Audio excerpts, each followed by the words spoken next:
Hello and welcome back to the Purposeful Shift. I am your host, Emma Bryant, and this podcast is a weekly moment of calm, clarity, and connection for women navigating change. Today, we're diving into something big: purpose. What is it, really? And why does it feel more important than ever in midlife? If you have ever felt like you should know your purpose by now, or that it is something that only other people have, this episode will help you reframe that completely. So let's start by busting the purpose myth. Firstly, purpose is not a job title, a passion project, or a single mission. It is about how you live, what lights you up, and how you want to contribute to the world. Purpose can be anything from exploring your values and passions to setting goals that give you a clear life direction. As we reach mid to later life, we will have spent decades looking after other people, friends, children, loved ones. You will likely have been building homes, a life, a career, maybe a business or two. You have been surviving. Your years have been filled with highs and lows, some more impactful than others, but all of them shaping who you are today. Now you might be finding that you are looking to reconnect with yourself, to find out who you are, really, truly, deep down and honestly. When I started having coaching sessions with a lovely coach called Christine, one of the first things that she asked me was, "Who is Emma?" And it's a perfectly simple question, but it totally stumped me because I didn't know. I didn't know who I was once I took away the identities that I'd been using to label myself for years and years, because I did what other people do. I asked the same questions, the questions which gave people labels, that gave people identities. What do you do for a living? Which children are yours? Where do you live? In asking those kind of questions, I was affirming identities that I had in common with others. But these identities can be damaging because they play such a powerful role in shaping who we think we are. And once we strip these away, what is actually left? Christine's question was that. What is left? Who is Emma? And I didn't know how to answer her then. And to be honest, after months of searching, I am only just starting to be able to form an answer. Purpose can give us focus, energy, and joy. It can help us understand who we are, what's important to us, even without those identities and those labels that we've been wearing or hiding behind for most of our lives. But if I were to ask you now, what is your purpose? Would your answer be connected to an existing identity, or would it be something that you feel you have not yet discovered? Purpose can help us to experience growth and to feel fulfilled on a daily basis. So finding your purpose can be a key to discovering how to live your life to its fullest, how to spend your time doing things which feel genuinely important to you. So if, like me, you are still searching for your elusive purpose, there are many questions that we could ask ourselves to start exploring what our purpose might be. I've got 5 questions to help get you started. If you're not driving and it is safe to do so, maybe make a note of what instantly comes to mind when you think about these questions, and then perhaps repeat these questions every day for a few days or a few times over the next week, and see what comes up each time and what changes and what remains the same. So question number 1, what do you lose track of time doing? Question number 2, what 3 or 4 things do you like doing the most? Question number 3, what do others praise you for, but you take for granted? Question number 4, what breaks your heart, and what would you love to help heal? And the final question comes from a great blog by Mark Manson, the author, and it is this: if you knew you were going to die 1 year from today, what would you do, and how would you want to be remembered? I'll repeat those questions for you again. Please give yourself a moment to think about what comes up for you and make a note of it if you can, and repeat and revisit these questions a few times over the next week to see if you can spot any changes. So number 1, what do you lose track of time doing? Number 2, what 3 or 4 things do you like doing the most? Number 3, what do others praise you for but you take for granted?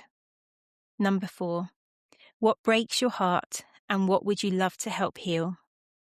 And number 5, if you knew you were going to die 1 year from today, what would you do and how would you want to be remembered? It's really important to consider that your purpose isn't static. It can evolve, and it's okay if it changes over time. If you change your mind, it's likely that you have had new experiences which have caused your perspective to shift, and so this can naturally impact your purpose or your perception of what your purpose should be or is in some way. Big life changes like terminal illness, divorce, having children, etc. are likely to have the greatest bearing on your purpose, but small daily incidences and things add up too. A personal experience of how my purpose has shifted is connected to rescue dogs. During COVID, we adopted our first 2 rescue dogs, my gorgeous boy Griff and our stubborn, wonderful old lady Jasmine. Griff and Jasmine were adopted from a UK-based charity who supported kennels and dog rescue organisations based in Cyprus.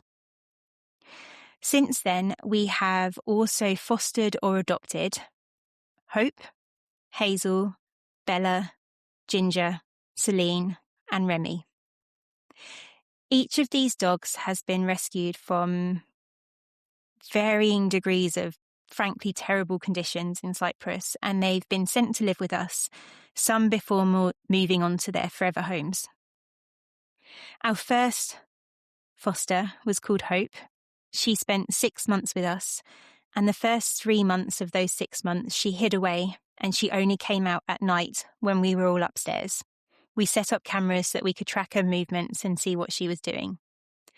The first time that Hope was brave enough to join us in the living room was one Christmas, and it was the best Christmas present that year to see her courage and the growth and how she'd blossomed over time to face the scary reality of our living room and the television and of all of us being in one space. We were blessed to play a small role in showing all of these dogs that not all humans are cruel, and some environments are safe and calm and happy. And with each dog that has arrived and left us, a part of me changes. With each story of abuse that I hear, a part of me changes. And nurturing each of these dogs through their own individual challenges changes how you think about yourself, about other people, about the world, about what's right and what's fair. It changes you, your perspective, what makes you cry, what makes you angry, what makes you happy, and what you're prepared to fight for. And naturally, as these emotions change you, your thoughts around your purpose also change. At one point, I considered setting up a charity in the UK to support these various rescue organisations with funding to carry out broader programmes of spay and release and street dog care and school education, as well as the wonderful rescue work that they were already doing, because I felt there was a gap where the root cause of the issue, which was fundamentally around culture in Cyprus and other European countries, wasn't being addressed. I felt like combining my years of experience in business startup, business development, marketing and fundraising with my deep love of dogs in this way could well be my purpose. It could be my calling. It could be what I've been put here to do. And maybe it is. I mean, I still love dogs. I'd still love to do something that involves a dog charity and dog rescue. So I'm not ruling that out yet. But for now, I'm thinking and I'm waiting and I'm reflecting to see how that keeps coming up for me and how that shapes who I am and what I choose to do. Another personal experience for me has been as a mother to 2 children who are on the autistic spectrum and have experienced challenges both in mainstream education and in special needs education and in life generally. And as a mum, seeing both of my children struggle at various times, actually, to be honest, almost on a daily basis, I feel and felt quite passionately that more should be done to support children on the spectrum and indeed parents too. So I wonder, should I use this passion and my voice to advocate and support others in similar situations? Should I share my experience and my willingness to fight when others are needing someone in their corner fighting for them? Should that be my purpose? Is that my purpose? Is that the thing that I'm searching for? And honestly, I'm still not sure. And I truly do not believe that purpose has to be or should be or is one thing. And I am certain that finding your purpose also isn't a one and done thing for most people. And you might be lucky, maybe it will be for you. Maybe you'll be so set and so certain on your purpose that your whole life path will be shaped by that. It will be so crystal clear. It will be your guiding light, your North Star, the thing that gets you up every morning and keeps you strong even when times are really tough. But I feel like it is more likely that your purpose is a way of living. It's a set of choices that you make, a collection of actions, a perseverance that you demonstrate to care and to make a difference in this world. So I will leave you with this. What if purpose isn't something you find, but something you live? I encourage you to take a moment to journal on this question. What gives your days meaning, even in small ways? If this episode touched you in some way and you think it could help others, please share this episode with a friend who's searching for something more. And if you're exploring your own purpose, please come and connect with me on Instagram at I am Emma Bryant, because I'd love to hear your thoughts. Thank you for listening. Next week, we're pressing pause and looking at how to give yourself space to reflect without guilt. I'll see you then.